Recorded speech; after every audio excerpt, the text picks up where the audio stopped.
few thousand people have escaped from the besieged city of Misrata.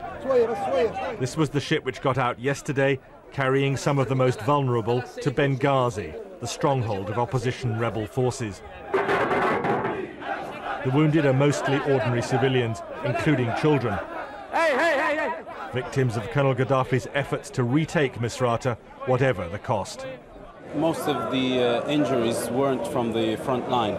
Most of the injuries were people from the city, innocent people, bombed, some by their home, and some people even inside their homes.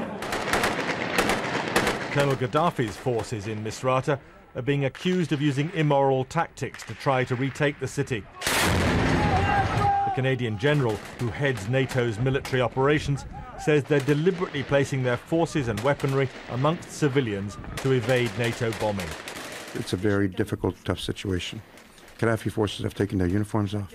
They're hiding on rooftops of mosques, hospitals, schools.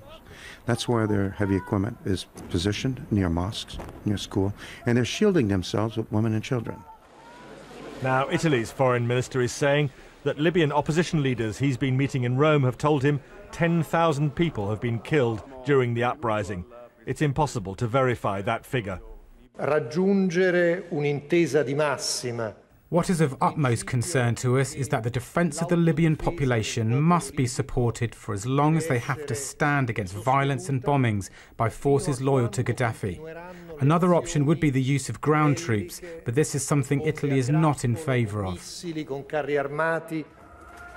But with Italy amongst NATO countries refusing to supply aircraft for active use in strikes, there are strict limits to what the military alliance can do to protect the people of Libya.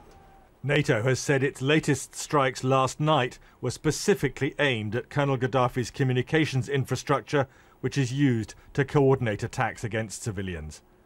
James Robbins, BBC News.